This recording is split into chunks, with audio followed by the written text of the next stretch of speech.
Alright. What's next? Oh no!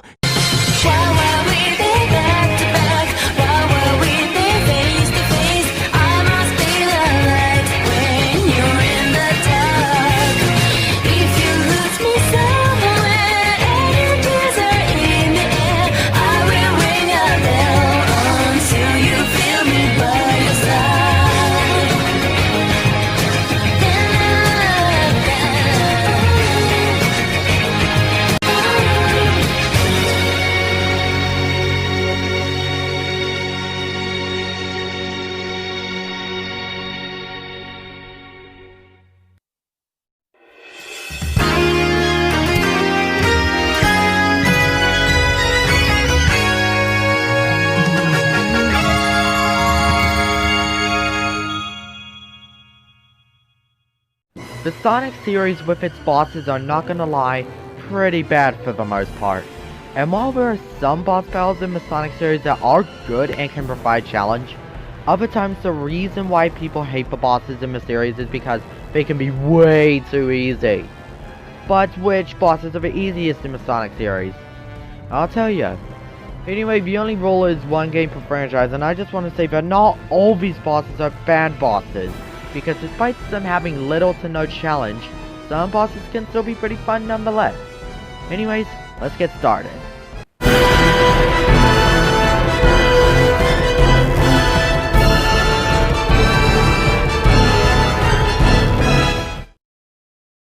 As WeDude83 stated in his top 10 worst Eggman bosses list, the bosses in Sonic CD are pretty stupid and shows Eggman's true stupidity most of the time. And his most infamous boss in CD is the first boss, the Egg HVC-001. Now I know some people may think this boss seems a bit challenging, but here's the thing. Before the mech spawns into the arena, go to the very right side of the screen where he'll spawn, hit him 3 times and you immediately win. Did Sega not realize that players such as myself will use this technique? However, this is only on number 10 because the first time you play Sonic CD, you might not know this technique and might die a couple times.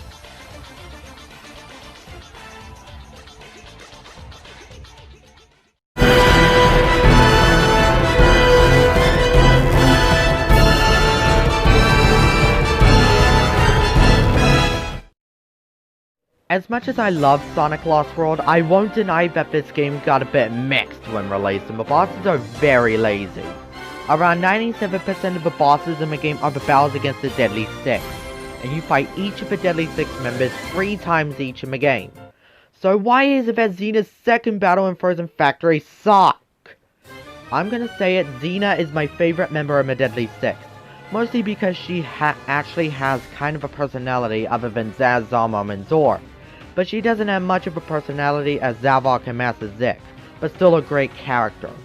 And her level Frozen Factory was a completely awful level altogether and is hands down the worst world in the game, and I was expecting her fights to be good. The first time you encounter her, her battle is hard and disappointing. So I wanted to have a good Xena battle in Zone 4, and oh my goodness, this was even more disappointing. Not only is her only attack easy to avoid, but if you hit her 2 times, you win. It's almost impossible to lose in this battle and you can win the fight without getting hit. I can't believe out of all the bosses, Xena got the worst treatment out of all of them.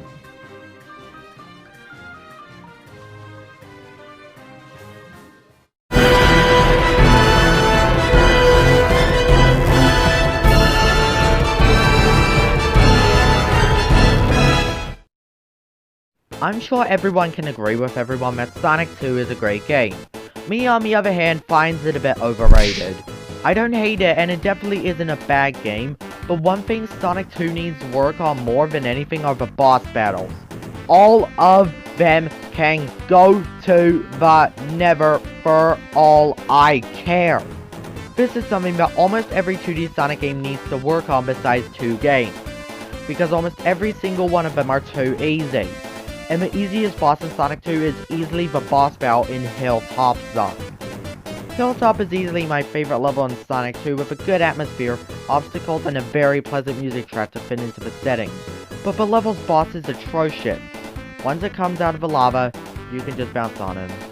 And he dies. Next!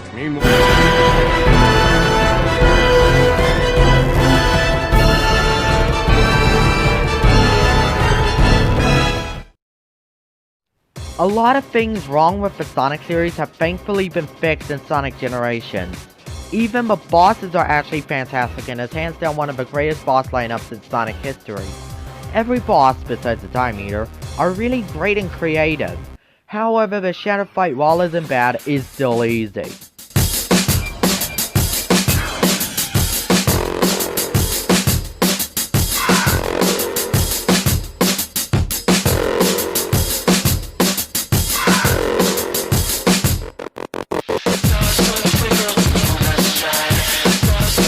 This is what happens when you take the incredible Sonic vs. Shadow final battle from Sonic Adventure 2 but somehow make it not bad, but easier than the original version. In the battle, there's a floating part of Aura flying across the stage and collecting it will charge up a super move that both Sonic and Shadow can use. But Shadow will rarely charge his since you'll always be faster than him, but if he is behind you he will catch up, but if he doesn't boost. Your chance is to boost and make him lose some of his rings. Shadow's super move is throwing Chaos Spheres to the ground and throwing one big one towards you, but the attack is so predictable and even the final attack is so easy to avoid. But this game can give you hard mode for bosses. So how does it do for the fights? There's one extra meter, and the AI barely improved. So in a way, this is one of the easiest hard modes of all time. And this is supposed to represent the duel of the end of both Hero and Dark Stories in Adventure 2, and Shadow the Hedgehog as a character? I bet someone in Sonic Team absolutely hates Shadow and made him such an absolute wussy. Cause I mean, how do we get this to this? Oh well, the music, atmosphere, and fight is still pretty cool.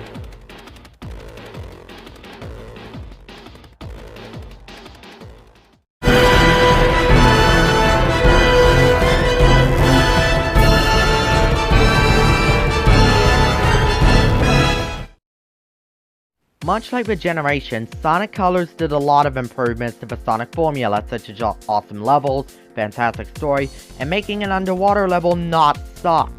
However, what Sonic Colors still did wrong was its bosses. Now that I come to think of it, other than the Mega Wisp Armor, none of Colors' bosses are too great. Now, I love all of these bosses. They can all be great in their own right. But I only fight the Rotatatron just for the sake of its horrendous difficulty. Now, I know what some might be thinking. This is only the first boss of the game, so it's allowed to be easy. But here's the thing. I just went through 6 acts of the game before fighting it. So yeah, allowed to be easy, my bad. The Rotatatron is no surprise based on a Ferris wheel. I'm not lying, it's pretty fitting to Eggman's amusement park. But then there's the fight itself. You go around the big giant evil Ferris wheel, hitting its one freaking huge eye in the center of the thing. But here's the absolute easiest thing about this battle.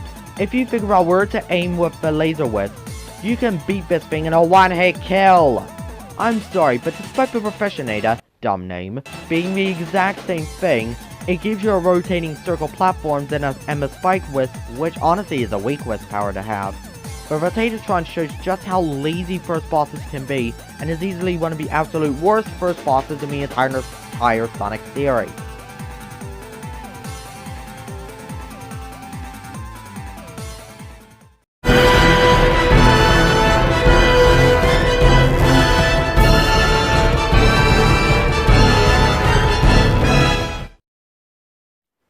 Back to Submarine Eggman for a minute. It's a pathetically easy battle, but at least it has a decent concept behind it.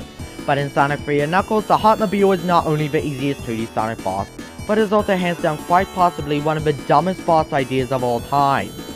I have no idea what Sega thought when creating this. In the battle, platforms start to come traveling towards Eggman and he shoots bombs. But the bombs can easily be avoided by jumping from platform to platform and let the bombs deal the damage for you. But every time you enter the boss arena, even when you die, a flame shield is always placed before the battle. So it's pretty much hard to die since you immediately know what to do. Seriously, Eggman thinks he's getting smarter and smarter, but due to how many homing attacks and spin dashes Sonic and Tails give him, Eggman seems to be getting dumber and dumber. Seriously, in Sonic 2 he created the Deathbed Robot, one of Eggman's greatest creations. And in Sonic CD, he created Metal Sonic, who tends to be proven better than the original. But guess those creations are meaningless since this is what we got after. You gotta be kidding me! That's ridiculous! I know, right?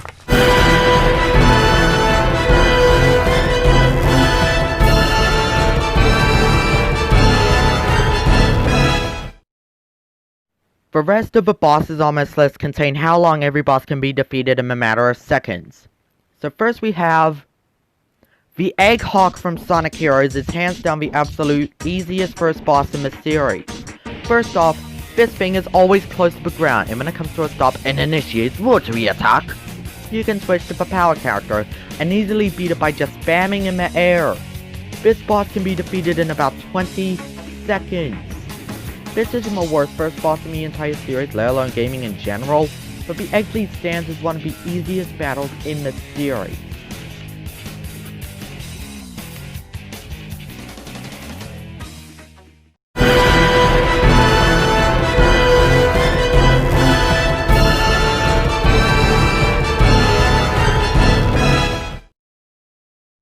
For the most part, the bosses in Shadow the Hedgehog are either easy, boring, or plain annoying.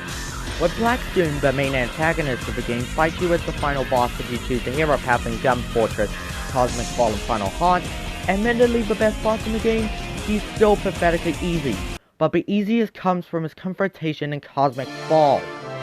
Sega, what the heck happened? You see, in the Black Doom fights, he teleports if you hit enough, or you're too late to hit him. Here in Cosmic Fall, if you find a gun that deals an insane amount of damage, you can stop him from teleporting him in a fight just like that. You want proof? When using this technique, I beat him in 10 seconds. For being the ultimate overlord and the leader of the Black Arms, he somehow can go down easier than the freaking artificial chaos.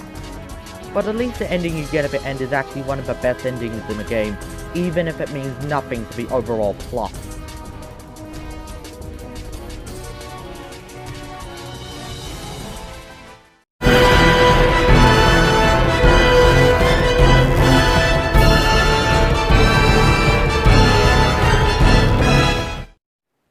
If the leader of a race of aliens from a Black Comet can go down in 10 seconds, then the Black Knight can go down in less that time. What a shocker to see this battle on the list, let alone one of the most memorable bosses in the series. The second King Arthur fight may look like a challenging fight, and you are right, if you have not mastered the game.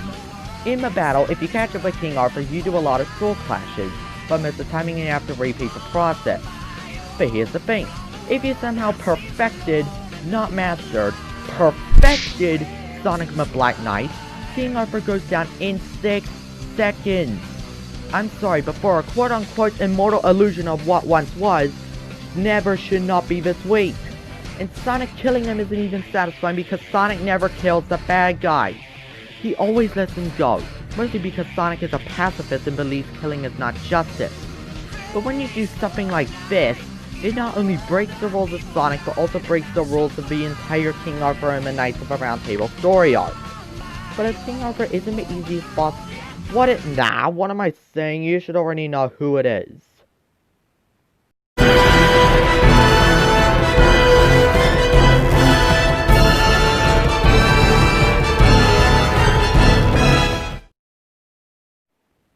Big, you unforgivable piece of trash.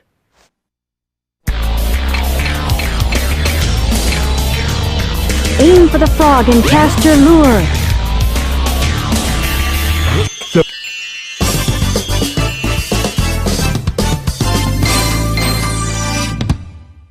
Whoa, what? If the second battle against King Arthur isn't the easiest Sonic battle ever, Big's version of Chaos 6 is absolutely easy. In this so-called fight, Froggy is captured inside Chaos and you have to fish him out. That's it? But that's not the only thing wrong. Another thing is that Chaos 6 doesn't attack you. So this is an impossible to lose scenario, because you'll beat this thing in the same time as King Arthur.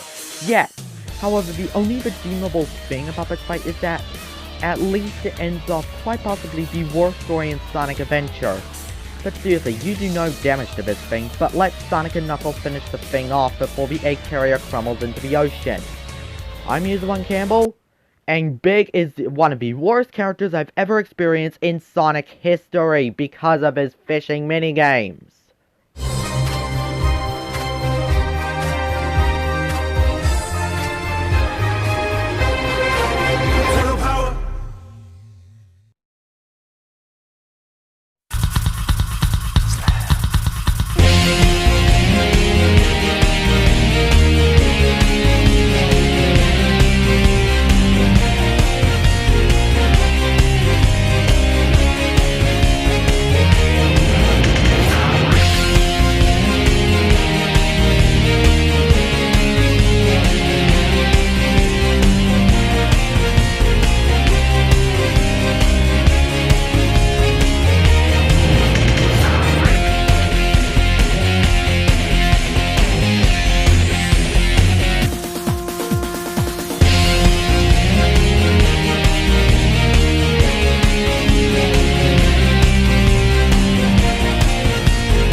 Hey everyone, it's User1 Campbell here, and sweet holy lord, this list was bad. Well, if you like the list, that's fine, but if you want to look for a different Sonic countdown, look at my top 10 Sonic the Hedgehog soundtracks as an example. And if you want to watch the rest of Season 3, the playlist is here. It won't be in the description, but go to my channel and check it out. Oh man, I didn't like this countdown, it was rushed. See you guys next time!